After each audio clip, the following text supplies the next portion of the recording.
Hello hi, आपका बहुत बहुत स्वागत है। और आज जो हम डिस्कशन करेंगे वो रहेगा कि क्या बच्चे जुओलॉजी की प्रिपरेशन के साथ में कोई और सब्जेक्ट भी प्रेफर कर सकते हैं अपने सीयूईटी पीजी की एग्जाम की तैयारी के लिए।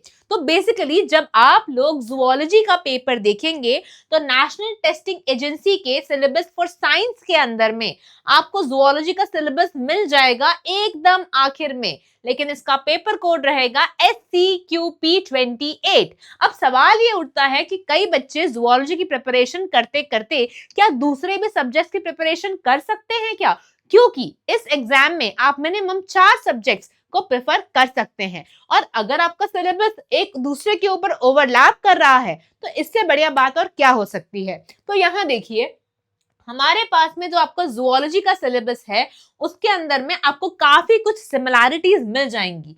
जैसे कि अगर मैं आपको बताऊं, यहाँ पर भी आपको देखने को मिलेगा कि सेल बायोलॉजी का एक टॉपिक यहाँ पर आपको मिल जाएगा। Molecular biology, biochemistry, ecology, evolution, biodiversity, immunology, genetics, vertebrates and invertebrates, developmental biology, biostatistics, animal physiology and recombinant DNA technology.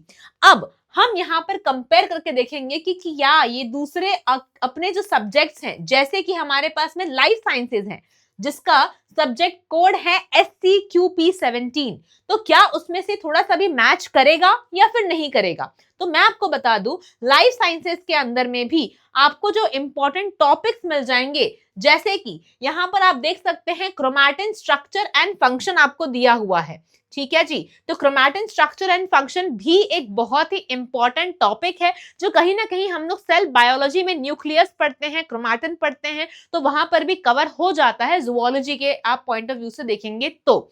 साथ में अगर आप देखेंगे तो यहाँ पर जैसे हमने अभी पढ़ा था जुओलॉजी में, देखा था कि वहां पर RDNA टेक्नोलॉजी के बारे में आपको पढ़ाया जाएगा। सेम चीज आप देख सकते हैं कि बायोटेक में भी, जो कि लाइफ साइंसेस का पार्ट है, ये चीज वहां पर ओवरलैप कर रही है। उसके अलावा जैसे हम बात करेंगे अबाउट दी मॉलिक्यूलर जेनेटिक्स, वहां पर भी हमें जेनेटिक्स के बारे में काफी इंफॉर्मेशन डेप्थ में दी जाएगी। तो जो बच्चा वहां पर जुओलॉजी में जेनेटिक्स पढ़ रहा है, लाइफ साइंसेस में, वो उसके लिए भी प्रिपरेशन करना एक आसान चीज हो जाएगी।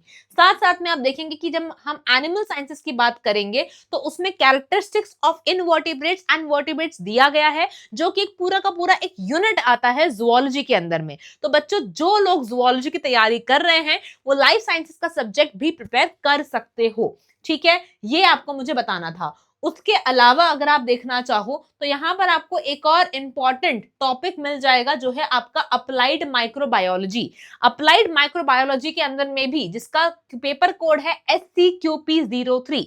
SCQP03 के अंदर में आपको क्या मिल जाएगा बेटा, कि अगर आप अप्लाइड माइक्रोबायोलॉजी भी लेते हो तो यहाँ पर भी जो इंपॉर्टेंट कॉन्सेप्ट्स हो गए, जैसे कि आपका फर्स्ट कॉन्सेप्ट हो गया साइटोलॉजी एंड जेनेटिक्स का, दोनों ही चीजें कवर हो जा रही हैं। एक तो आपके किसके अंदर में जेनेटिक्स कवर हो जा रहा है सेल बायोलॉजी के कॉन्सेप्ट में, यूनिट के अंदर, जो कि जुओलॉजी का टॉपिक है। उसके अलावा अगर आप देखेंगे तो यहाँ पर बायोकेमिस्ट्री जो कि टॉपिक है लाइफ साइंसेस का, वो अगेन यहाँ पर आपको रिपीट होता हुआ दिखेगा in case of the applied microbiology. साथ में अगर हम बात करेंगे फिजियोलॉजी के बारे में तो इसके थोड़े बहुत इंपॉर्टेंट चीजें जैसे कि सेल मेम्ब्रेन या वाटर रिलेशंस, ये सब हम पढ़ेंगे इन दी सेल बायोलॉजी ऑफ जुओलॉजी टॉपिक। ठीक है, साथ में अगर आप बायोटेक्निक देखेंगे, बायोटेक्नोलॉजी देखेंगे, तो ये भी कहीं ना कहीं रिकॉम्बिनेंट डीएनए टेक्नोलॉजी का पार्ट है। तो आपको ये चीजें वहां पर भी पढ़ाई जाती है। तो कहीं ना कहीं आप देखेंगे कि आपको इसमें कुछ कुछ ओवरलैपिंग टॉपिक्स बड़े आसानी से मिल जाएंगे। साथ में आपको यहाँ पर इकोलॉजी मिल रहा है। इकोलॉजी एक बहुत ही इंपॉर्टेंट टॉपिक है जो कंसिडर कर सकते हो आप जुओलॉजी की पॉइंट ऑफ व्यू से, और यहाँ पर भी आपको वो रिपीट होता हुआ सा दिख रहा है। तो आपको मैंने 3 इंपॉर्टेंट सब्जेक्ट्स जुओलॉजी के साथ में अब तक बताए हैं। 2 बताए हैं एक्चुअली, एक बताया है आपको मैंने लाइफ साइंसेस, दूसरा बताया आपको मैंने अप्लाइड माइक्रोबायोलॉजी। अब अगर हम वापस से जाकर देखते हैं आपके जुओलॉजी के सिलेबस के अंदर में, तो आपको कहीं ना कहीं वापस से एक सिमिलैरिटी जो है वो नजर आएगी बायोकेमिस्ट्री के साथ में। अगर आप बायोकेमिस्ट्री का पेपर कोड देखेंगे तो वो हो जाएगा SCQP05। और यहाँ पर आप देख सकते हैं दैट बायोकेमिस्ट्री के अंदर में भी आपको जो कॉन्सेप्ट्स मिलेंगे, जो टॉपिक्स मिलेंगे, उसमें आपको कहीं ना कहीं काफी सिमिलैरिटी मिलेगी। जैसे कि सेल बायोलॉजी खुद आ गया। सेल बायोलॉजी एक बहुत ही इंपॉर्टेंट टॉपिक है इस नजरिए से कि अगर आप देखेंगे कि सेल बायोलॉजी के अंदर में जो चीजें, एक पूरा यूनिट डेडिकेटेड है एक्चुअली जुओलॉजी को, ठीक है, जुओलॉजी के अंदर में पूरा एक यूनिट है जो आता है आपके सेल बायोलॉजी का हिस्सा होता है, तो वो आपको यहाँ पर पढ़ाया जाएगा, तो वो चीज रिपीट हो जाती है। ठीक है, आपको सेल साइकिल पढ़ाया जाएगा सेल बायोलॉजी के अंदर में, तो वो चीज भी यहाँ पर रिपीट हो जाती है। उसके अलावा आप देखोगे क्या कि भाई हमारे पास में बायोमोलिक्यूल्स हैं। बायोमोलिक्यूल्स अल्टीमेटली ना सेल बायोलॉजी के अंदर में, या फिर अगर आप आगे देखोगे ना तो अप्लाइड माइक्रो में कहीं ना कहीं पे वो चीज रिपीट हो जाएगी, लाइफ साइंस में वो चीज रिपीट हो जाएगी, मतलब कुछ कुछ कॉन्सेप्ट तो 100% रिपीट हो जाएंगे। हाँ, ये बात अलग है कि biochemical techniques are very specific to this biochemistry, वो यहाँ पर ही रहने वाली है। जैसे कि बायोमोलिक्यूल्स हो गए वो रिपीट हो सकते हैं। ठीक है, फिर हमने मेटाबॉलिज्म जो है वो पढ़ लिया, तो अगर हम कहीं ना कहीं पढ़ रहे हैं माइटोकॉन्ड्रिया का स्ट्रक्चर सेल बायोलॉजी के अंदर में, सेल ऑर्गेनल्स के अंदर में, तो वो चीज वहां पर पढ़ाई जाएगी। साथ में अगर आपको दिख जाएगा कि भाई वहां पर टीसीए साइकिल चल रहा है या कोई भी हम बात कर रहे हैं अबाउट दी ऑर्गेनल्स, तो वो चीज मेटाबॉलिज्म के अंदर में आपको कहीं ना कहीं एक ओवरलैप दिखा आपको मिल जाएगा, दिख सकता है। ठीक है, साथ में अगर हम देखेंगे lastly about the human physiology, तो ह्यूमन फिजियोलॉजी के अंदर में तो आपको 100%, जैसे हम लोग बात करेंगे अबाउट द एनिमल फिजियोलॉजी की इन जुओलॉजी, साथ में अगर हम देखेंगे कि भाई गैसियस एक्सचेंज कैसे हो रहा है, या फिर हम देखेंगे कि स्टेरॉइड जो है इन मसल बिल्डिंग वो किस तरीके से अपना एक इंपॉर्टेंट रोल प्ले करते हैं, तो सारी कुछ इंफॉर्मेशन जो है वो आपको यहाँ पर मिल जाएगी। तो ये आप देख सकते हैं कि जुओलॉजी का कुछ सिलेबस एंड काफी कुछ सिलेबस जो है आपका लाइफ साइंसेस का, वो यहाँ पर आपको क्या करेगा, मैच करता हुआ दिख जाएगा। ठीक है जी, चलिए नेक्स्ट पॉइंट पर आते हैं। इसके अलावा आपको माइक्रोबायोलॉजी तो मिल ही जाएगा एंड इम्यूनोलॉजी फिर से यहाँ पर आ चुका है।